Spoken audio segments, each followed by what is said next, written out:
Hello दोस्तों, नमस्कार। मैं आप सभी लोगों का एचवी पाठशाला पे स्वागत करता हूं। तो हम अपनी एग्रीकल्चर सीरीज में आगे बढ़ते हैं। अगला हमारा क्वेश्चन था 101 नंबर। तो बीजोपचार है तो निम्न रसायन जैव उर्वरकों को किस बढ़ते हुए क्रम में प्रयोग करना चाहिए। तो हमें इसके लिए कवकनाशी, कीटनाशी, राइजोबियम का प्रयोग करना चाहिए। कवकनाशी क्या होते हैं? जो कवकों के द्वारा जो रोग फैलते हैं उनको समाप्त करते हैं। कीटनाशक क्या होते हैं? जो विभिन्न प्रकार के कीटों के द्वारा रोग फैलते हैं उनको समाप्त करने का कार्य करते हैं। राइजोबियम या दलहनी फसलों की जड़ों में पाए जाते हैं, जो नाइट्रोजन का स्थिरीकरण करने के लिए कार्य करते हैं। हम अपने अगले क्वेश्चन की ओर बढ़ते हैं। गेहूं के पीले कट का मुख्य लक्षण क्या है? पीले कट का जो मुख्य लक्षण क्या है? पीले कट के बारे में अगर हम बात कर लेते हो तो पीला कट जो हमारा है इसे या पुकनिया के द्वारा फैलता है। पुकनिया नामक एक कवक है, उसके द्वारा फैलता है। पुकनिया द्वारा नामक एक कवक के द्वारा। अगर इसको बात करें तो इसको किट कवक के रूप में भी जानते हैं। इसे किट कवक भी कहते हैं।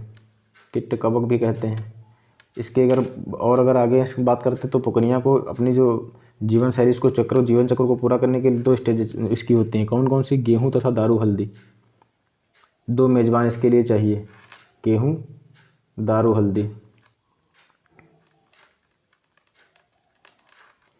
गेहूं तथा दारू हल्दी इसके 2 मेजबान हैं।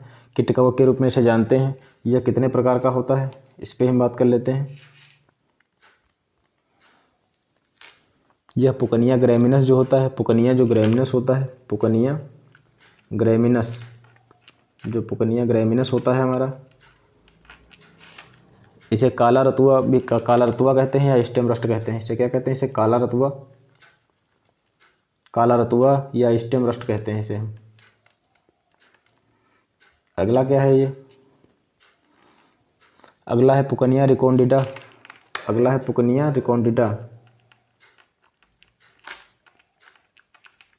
इसे क्या कहते हैं? तो इसे भूरा रतुआ या लीफ रस्ट कहते हैं।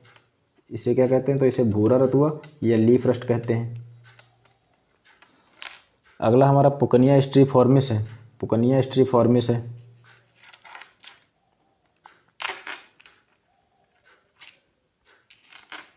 अगला हमारा पुकनिया स्ट्रीफॉर्मिस है। इसे क्या कहते हैं? तो पुकनिया स्ट्रीफॉर्मिस को हम पीला रतुआ या स्ट्राइप रस्ट कहते हैं। पीला रतुआ या स्ट्राइप रस्ट कहते हैं इसको हम। यह अत्यधिक महत्वपूर्ण क्वेश्चन है, आप लोगों को याद रखना चाहिए। पुकनिया की अगर हम जीवन चक्र की बात करते हैं तो इसे क्या कहते हैं? इसे रतुआ चक्र भी कहते हैं। प्रोफेसर केसी मेहता जी के द्वारा इसकी खोज की गई थी। इसके जीवन चक्र को क्या कहते हैं? इसके जीवन चक्र की अगर हम बात करते हैं तो रतुआ चक्र कहा जाता है। इसके जीवन चक्र को रतुआ चक्र कहते हैं। इसकी खोज किसने की थी? तो प्रोफेसर केसी मेहता जी के द्वारा की गई थी। प्रोफेसर केसी मेहता जी के द्वारा की गई थी।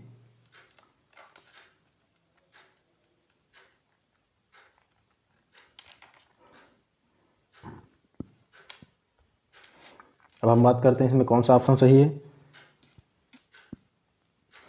तो ये ऑप्शन सही। पत्ती पर पंक्ति के रूप में पीले छोटे गोल फूटे हुए यूरेडोपस्ट्यूल लग जाते हैं। अब अगला हमारा क्वेश्चन का 103 नंबर। निम्नलिखित फसलों में उनकी किस्मों के युग में से कौन सा सही सुमेलित नहीं है? इसमें कौन सा एक ऐसा जो सही सुमेलित नहीं है? तो कौन सा है? जौ क्लिपर, कपास सुजाता, लोबिया, पूसा फागुनी, मूंग यूपीएस 120।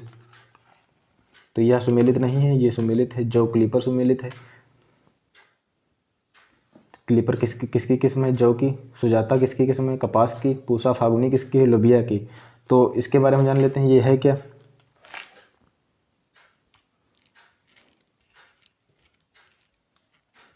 यूपीएस 120 है या अरहर की जल्दी पकने वाली एक किस्म है? किसकी किस्म है यूपीएस जो 120 दी हुई है, या अरहर की किस्म है?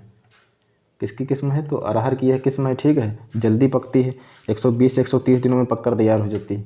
इसकी टाइमिंग अगर की बात करें तो इसी से आप याद रख सकते हैं। यूपीएस 120 कब पकती है? तो 120 से 130 दिनों में। 120 से 130 दिनों में।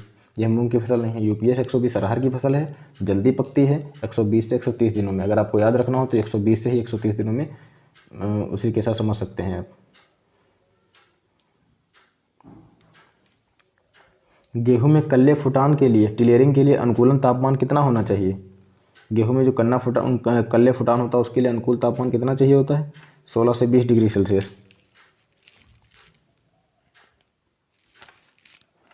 और अगर दाने पकने के लिए तापमान की हम बात करते हैं तो 23 से 25 डिग्री सेल्सियस होता है।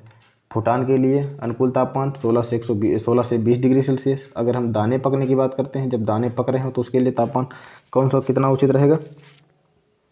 23 से 25 डिग्री सेल्सियस। 23 से 25 डिग्री सेल्सियस जब दाने पक रहे हों। पौधे में स्थायी रूप से कौन सा तत्व कार्बनिक संयोग नहीं है? पौधे में कौन सा तत्व कार्बनिक संयोग नहीं है? तो पोटेशियम।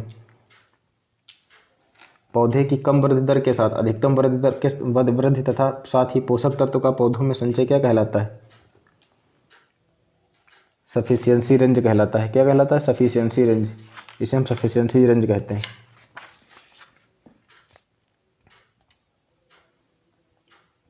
मृदा समुच्चय निर्माण में मुख्य ऑर्गेनिक सीमेंटिंग एजेंट का कार्य करते हैं।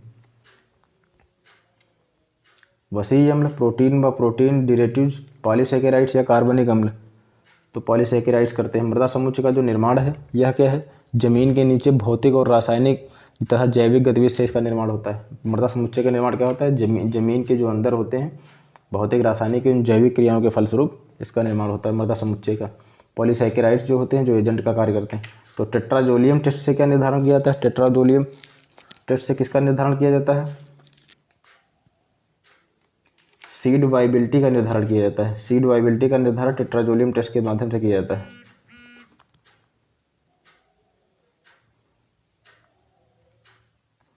एक हेक्टेयर क्षेत्र में वास्तविक आलू के बीज दर क्या कहलाती है? 100 ग्राम कहलाती है। ये हमने बीज हम आगे चल के बीज के बारे में भी विस्तृत पढ़ लेंगे कि बीज कितने प्रकार के होते हैं, कौन कौन से बीज होते हैं, ये पूछे जाते हैं। बीज दर हालांकि बीज दर किसे कहते हैं? प्रति एकड़ में जो बुआई करने के लिए हमें बीज की मात्रा की आवश्यकता है उसे हम बीज दर कहते हैं। भारत में मोठ का सबसे अधिक उत्पादन करने वाला कौन सा राज्य है? राजस्थान में मोठ का सबसे ज़्यादा उत्पादित किया जाता है। अगर हम बात करें इसके वैज्ञानिक नाम की तो क्या है? विग्ना इकोनिटिफोलियस, ये इसका वैज्ञानिक नाम है। मोठ का वैज्ञानिक नाम क्या है? विग्ना।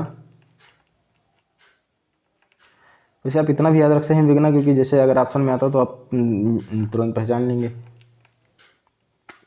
इकोनिटिफोलियस,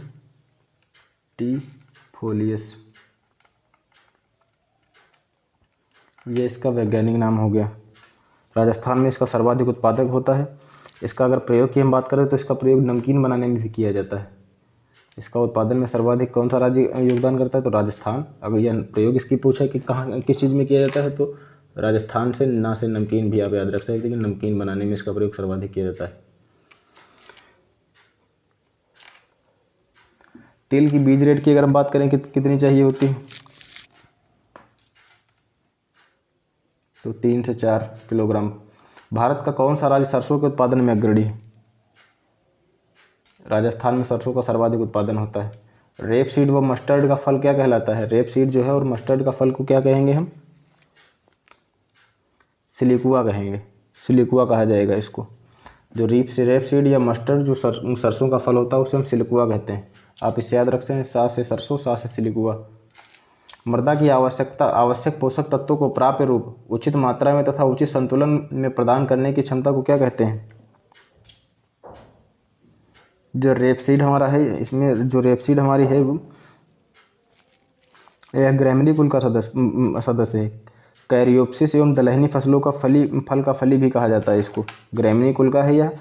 कैरियोप्सिस एवं दलहनी फसलों का फली भी कहा जाता है।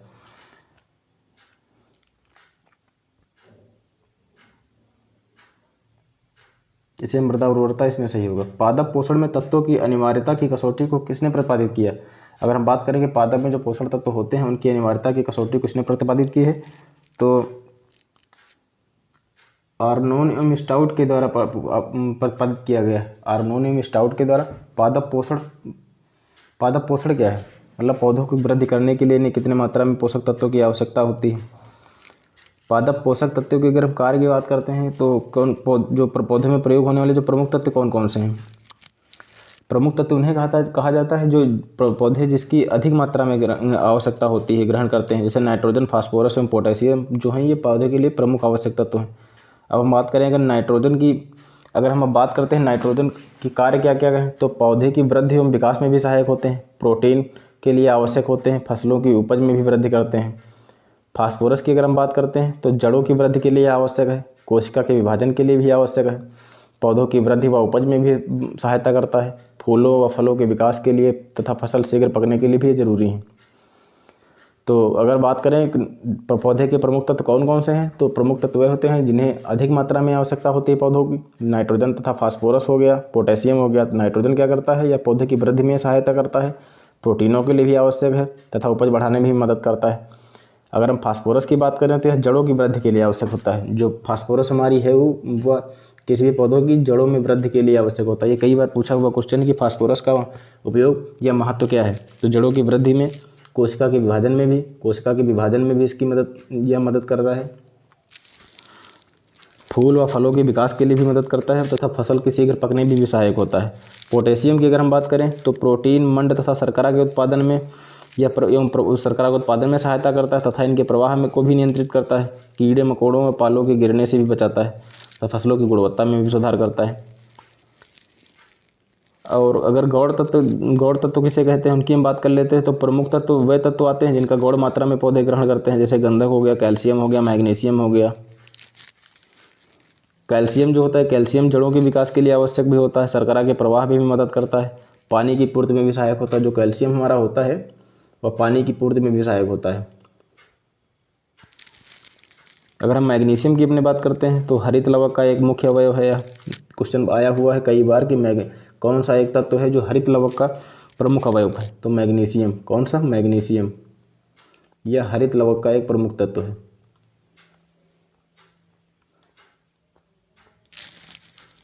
पौधे की वृद्धि के लिए भी आवश्यक है। सूक्ष्म तत्व वे होते हैं जिनकी आवश्यकता बहुत कम होती है। बोरान हो गया, जैसे नए पौधे के नए अंगों के निर्माण में सहायता करता है।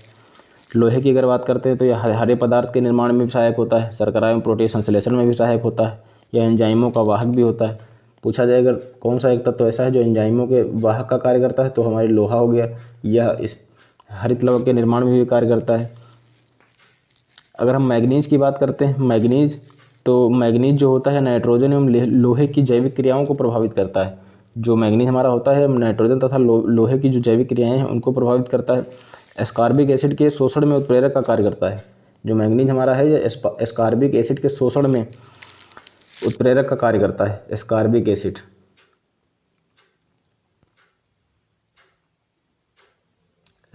एसिड के शोषण का कार्य करता है, जिसमें उसमें उत्प्रेरक की भूमिका निभाता है। तांबे की अगर हम बात करते हैं तो इलेक्ट्रॉन कैरियर का काम करता है। यह एंजाइम के अंतर्गत तांबा हमारा क्या करता है, इलेक्ट्रॉन कैरियर का काम करता है।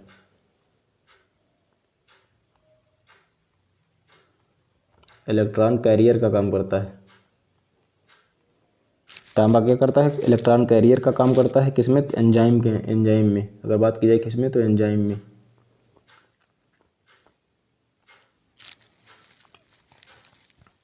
मॉलिबेडनम जो होता है दलहनी फसलों की जड़ों में नाइट्रोजन संग्रहण करने वाले जीवाणुओं के कार्य में सहयोगी होता है। दलहनी फसलों की ये क्वेश्चन आता है कि दलहनी फसलों की जड़ों में नाइट्रोजन संग्रहण करने के लिए जीवाणुओं के कार्य में सहयोगी होता है क्या? कौन? तो मॉलिबेडनम होता है। पौधों की रोग क्षमता को कम होने लगती है। क्लोरीन क्या है? क्लोरीन पौधे की वृद्धि में सहायक भी होता है। पौधे की लाल, नीले, बैंगनी रंगों की पैदा करने में सहयोगी होता है। जो पौधे के जो लाल, नीले, बैंगनी रंग होते हैं इनके लिए क्लोरीन सहायता करता है। मैग्नीशियम का अवशोषण भी इससे बढ़ता है। तो उम्मीद है आप लोगों को समझ में आया होगा। अब हम अपने अगले क्वेश्चन की ओर बढ़ते हैं। आलू किसका रूपांतरण? अगर हम बात करते हैं आलू किसका रूपांतरण है, तो तने का। हद कर दी आपने करके एक ट्रिक है, आप इससे समझ सकते हैं। तो कौन कौन उसके अंतर्गत ये शामिल है कि तना किसे कहा जाता है? हद कर दिया आपने के अंतर, हल्दी, ये सब। असमतल या उबड़ खाबड़ भूमि में सिंचाई की कौन सी विधि सबसे श्रेष्ठ है? जो असमतल भूमि है, उबड़ खाबड़ है, उसके लिए कौन सी ऐसी भूमि है जो सर्वाधिक उपयुक्त है सिंचाई की विधि? फव्वारा विधि। जो भूमि असमतल है, समतल भूमि ऐसी होगी, असमतल भूमि उबड़ खाबड़ ऐसी करके होगी, कंकड़ पत्थर, तो उसके लिए फव्वारा भूमि की सिंचाई सर्वाधिक उपयुक्त है। ताकि आसानी से सब कहीं पानी पहुंच जाए। बाजरे की बीज की गहराई, बाजरे को जो हम बोने की बात करते हैं तो उसके लिए बीज की गहराई क्या होनी चाहिए? 1 से 2 सेंटीमीटर होनी चाहिए। सामान्यतः मृदा अम्लता को किसके द्वारा ठीक किया जाता है? जब बात होती है मृदा में जो अम्लता की स्थिति जब ज़्यादा हो जाती है तो उसको किसके द्वारा ठीक किया जाता है? चूना को। अब जब मृदा हमारी अम्लीय हो जाती है तो चूने के द्वारा उसका ठीक किया जाता है। अच्छा, अम्लता क्षारता हमने कल भी बात की थी, थोड़ा आज ही बात कर लेते हैं। ये पीएच हमारी स्केल है, ठीक है, ये 7 है, ये उदासीन है। जैसे जल का पीएच मान 7 के आसपास है, इधर एसिडिक होगा। जैसे जैसे 7 से कम होता जाएगा पीएच मान, अम्ल की जो मात्रा है वो अधिक होती जाएगी, अधिक अम्लीय होता जाएगा। इधर जैसे जैसे बढ़ेगा पीएच का मान, वैसे ही क्षारीय स्थिति बढ़ती जाएगी।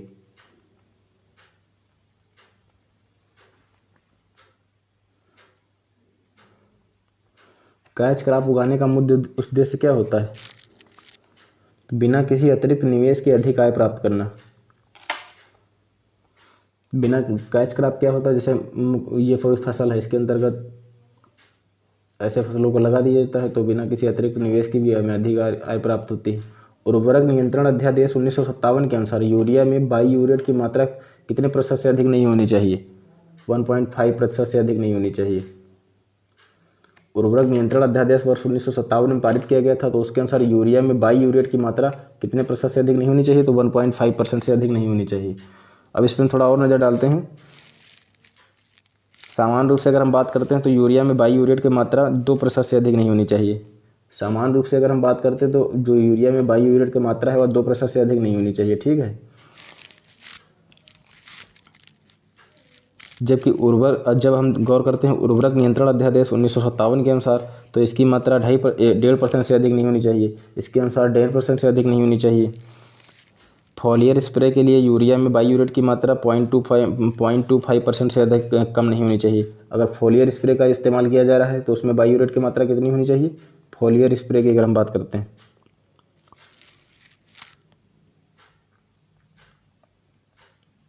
फॉलियर स्प्रे की अगर हम बात करते हैं तो इसमें यूरिया में बाईयूरेट की मात्रा 0.25% से कम नहीं होनी चाहिए।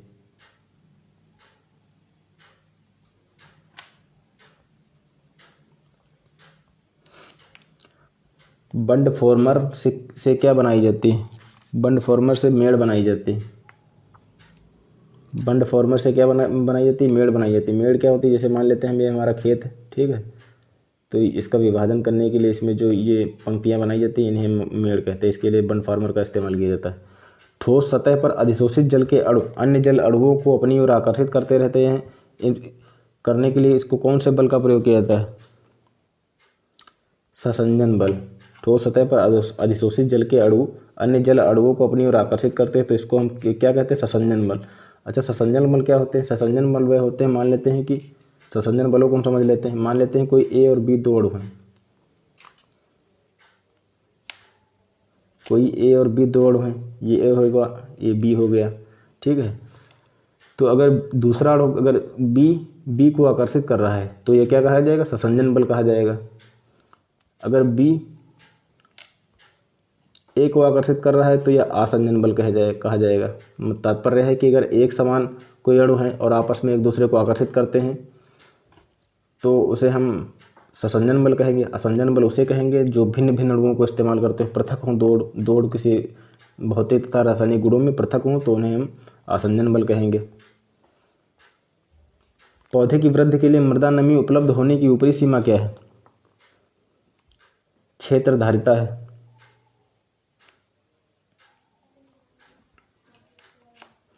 नियंत्रित परिस्थितियों में मृदा की एक कॉलम से अंतःस्रवण एवं निच्छालन का मापन किसके द्वारा किया जाता है? लाइसोमीटर के द्वारा किया जाता है। लाइसीमीटर के द्वारा किया जाता है।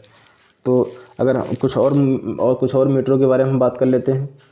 नियंत्रित परिस्थितियों में मृदा के एक कॉलम से अंतःस्रवण परकोलेशन एवं निच्छालन का मापन किसके द्वारा किया जाता है? लाइसीमीटर के द्वारा किया जाता है। थोड़ा और जानकारी लेते हैं। अगर हम बात करते हैं जल स्तर को मापने के लिए तो पोजीमीटर का प्रयोग किया जाता है। जब बात की जाती है जल स्तर को, जब बात हम करते हैं जल स्तर की तो उसके लिए पोजीमीटर का प्रयोग किया जाता है।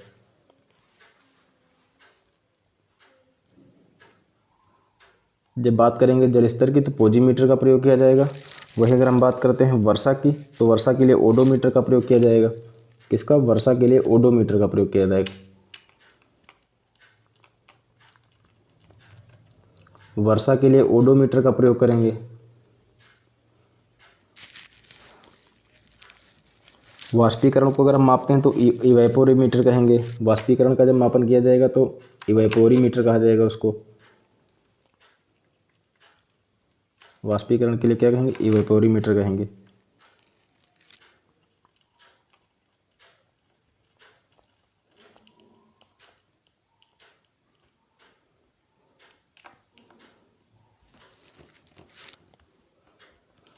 तो धन्यवाद दोस्तों, आपको हमारा वीडियो पसंद आया तो इसको लाइक कीजिए और सब्सक्राइब कीजिए हमारे चैनल को। कल मिलते हैं अगले लेक्चर में। धन्यवाद, नमस्कार।